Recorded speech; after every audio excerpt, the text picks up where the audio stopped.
So the question now to the law enforcement, can we effect an immediate arrest, considering that the one who posted is caught in flagrante delicto?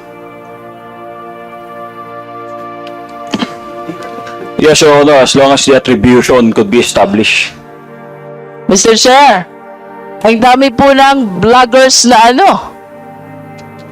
can be considered caught in flagrante delicto, and I find it strange.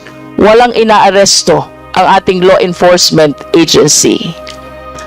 I do not subscribe to the opinion that our laws are insufficient.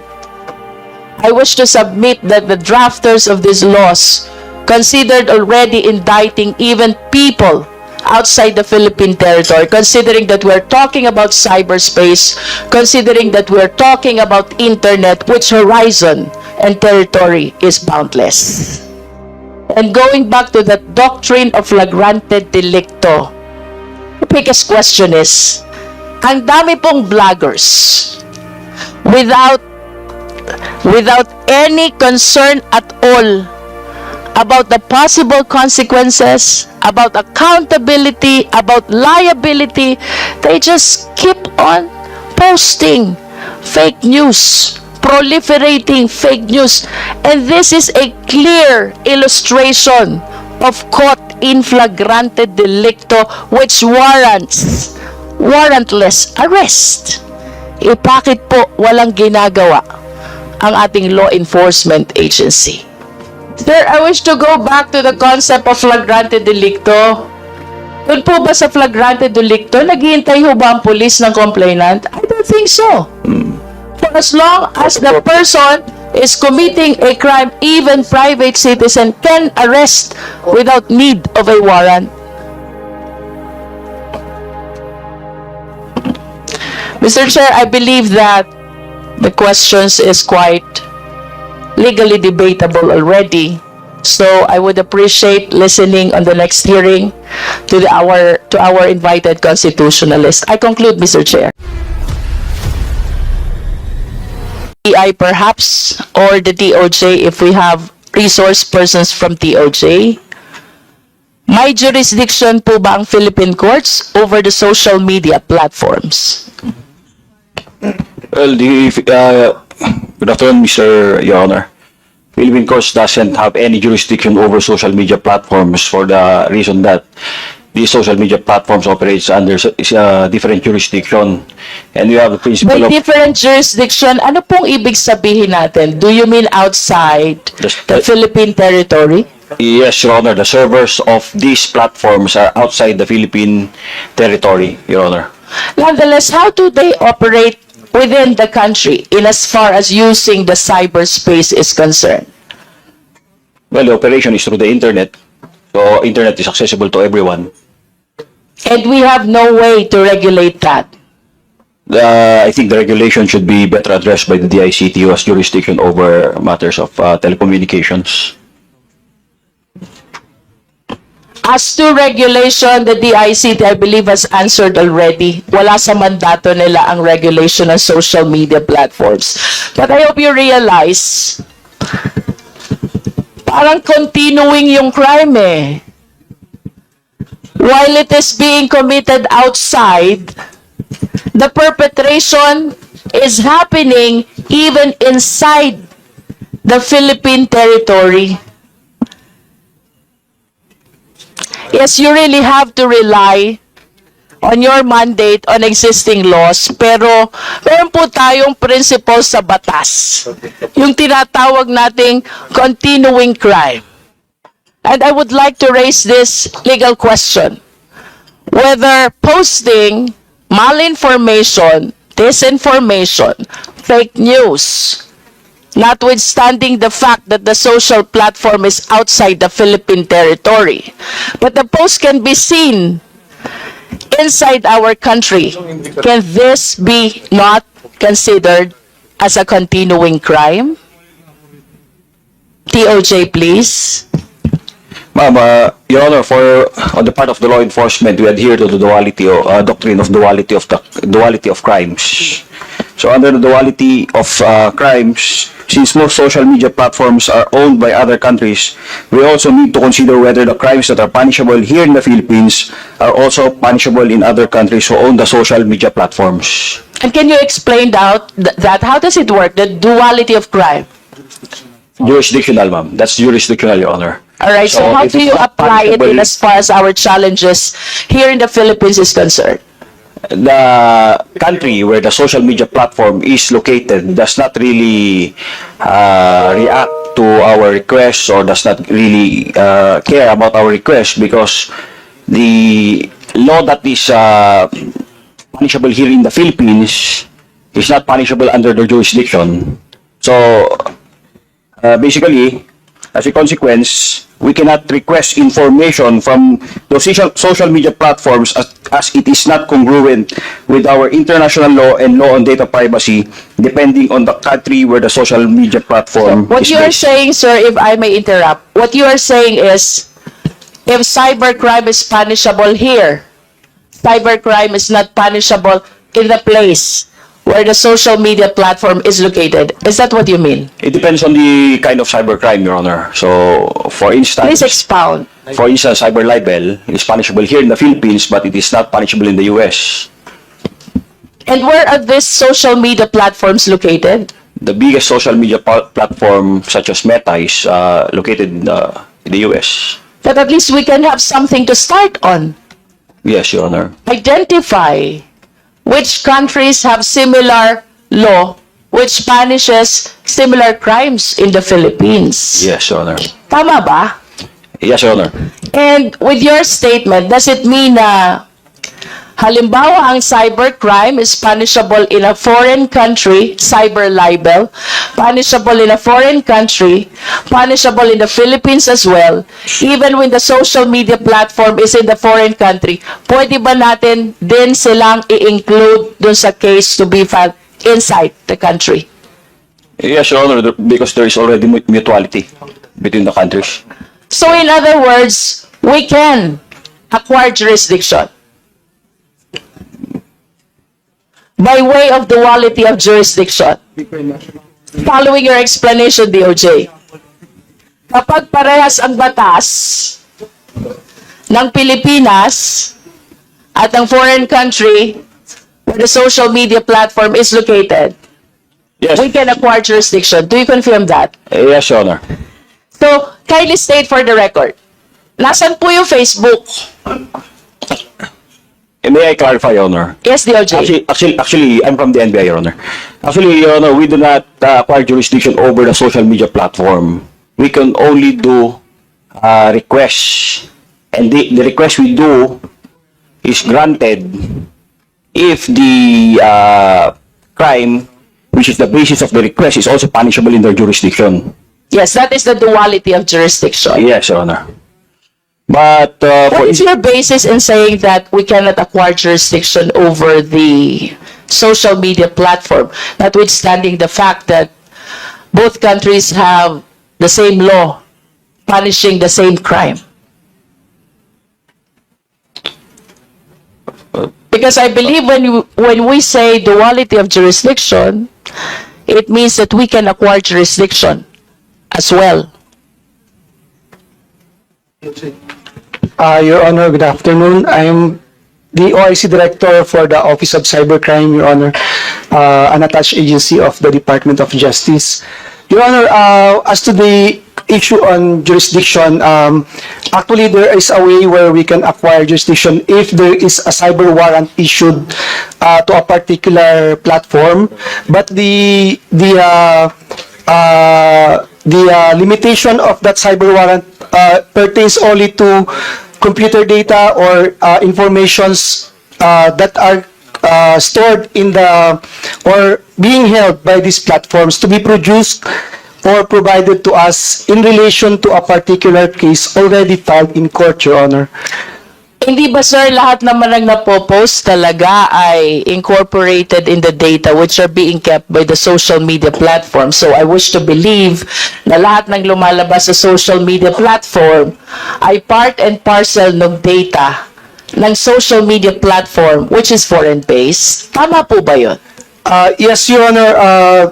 I agree with your statement, Your Honor. But there are also some instances like dito po yung pumapasok yung retention, Your Honor, where kunyari sa Pilipinas po sa atin, if we have a particular, if our law requires a particular number of months or years for that platform to retain all those informations, we can.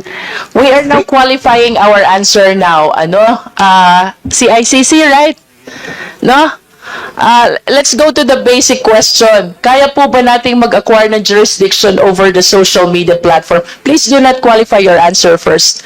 Doon muna po tayo sa general rule. Kaya po ba o hindi?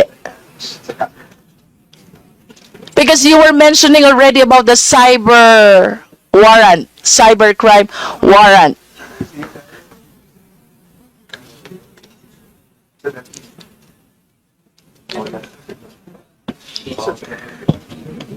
Your Honor, that's a very difficult question.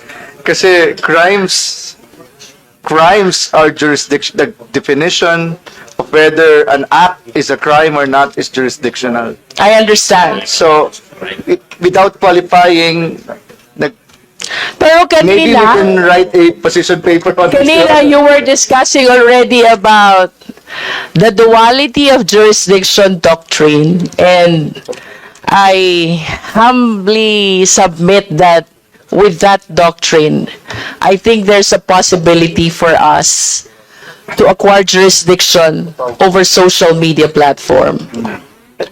Your Honor, may I also, in addition to what was stated by Yusek Jeffrey, there is also a matter, Your Honor, or a question if the social media platform actively participated in a perpetration of a crime.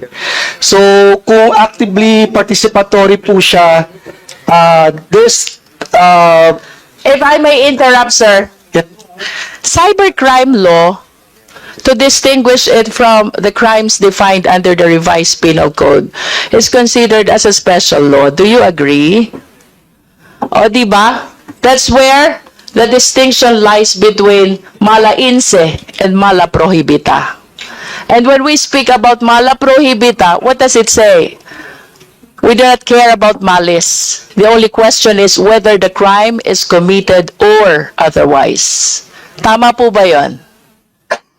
Yes, Your Honor, we totally agree with that, Your Honor. Yes, but you were discussing about knowledge, about participation in the perpetration of the cyber libel or cybercrime.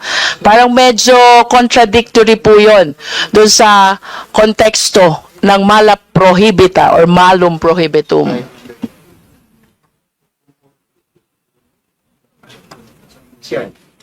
I understand that the question is difficult, but at least we were able to discuss initially the duality of jurisdiction doctrine, which I hope you will be able to render a legal position paper.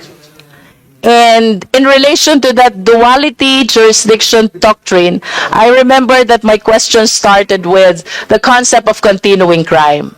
Can you please shed light? Hindi po ba ito pwede i-consider na continuing crime? As long as the malicious post is still active, Yes. Your Honor. So you agree? Yes, Your Honor, we agree. So That if it's still this can continuing be crime. considered as a continuing crime, the one who posts here is liable, and the server who makes possible the posting while it is based in foreign country can also be held liable. The question is difficult again.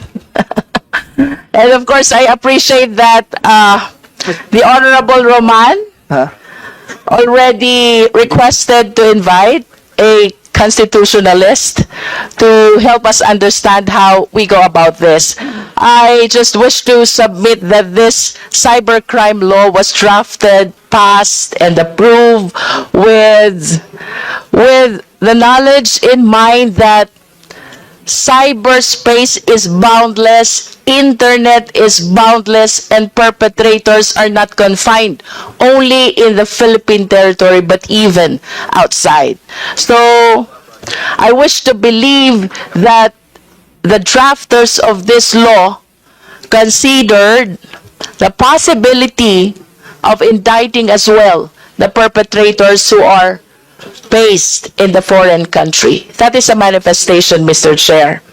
And to proceed, Mr. Chair, I wish to state for the record before I proceed that this representation is requesting the DOJ to render a legal position with respect to the two issues raised already, the duality of jurisdiction doctrine and the concept of continuing crime. And for my last question, sa atin pong pag-aaral ng batas, mayroon po tayong tinatawag na warrantless arrest. Konting review lang po. Ano po ba yung mga instances when arrest without warrant is allowed? TOJ? Yes, Your Honor.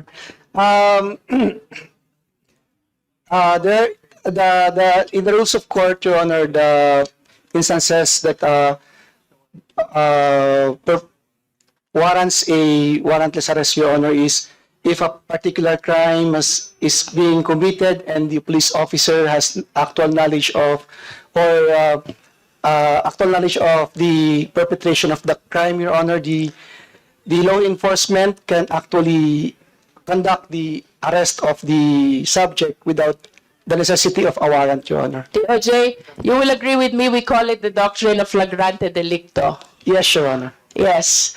If a person is caught while committing a crime, he can be arrested even by a private citizen without need of a warrant. Yes, Your Honor. As a citizen arrest, Your Honor. Okay. Mayroon pong fake information nakapost yung isang blogger. Can it be considered as flagrante delicto? Yes or no? Yes, Your Honor. Yes. For as long as the fake news is still posted. The one who posted it is in flagrante delicto. So the question now to the law enforcement, can we effect an immediate arrest, considering that the one who posted is caught in flagrante delicto? Yes, Your Honor, as long as the attribution could be established. Mr. Chair, ang dami po ng vloggers na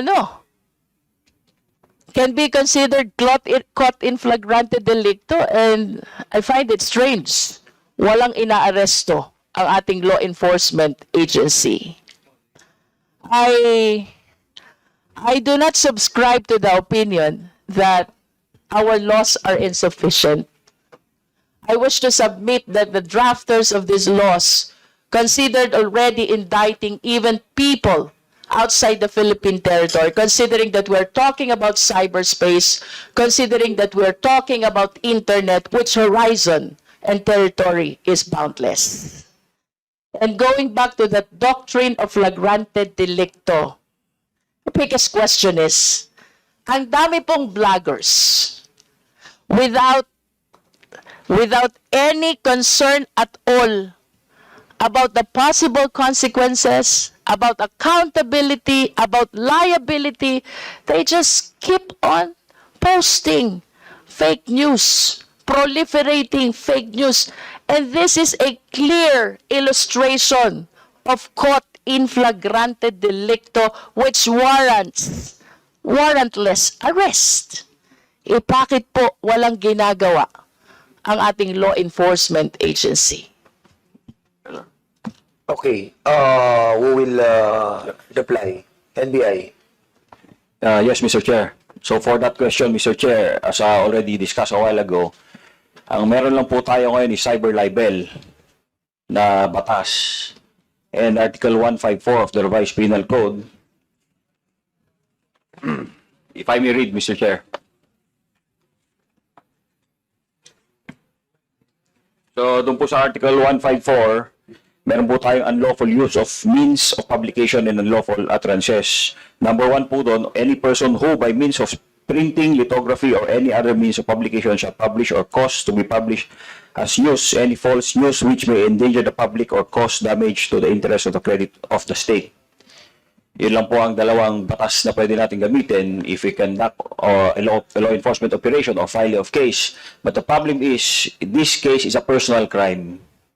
Kailangan po may private complainant po na magrereklamo and it will be the basis for the arrest. Sir, I wish to go back to the concept of flagrante delicto. Doon po ba sa flagrante delicto, naghihintay ho ba ang police ng complainant? I don't think so. For as long as the person is committing a crime, even private citizen can arrest without need of a warrant. Mr. Chair, I believe that the questions is quite legally debatable already. So I would appreciate listening on the next hearing to our invited constitutionalist. I conclude, Mr. Chair.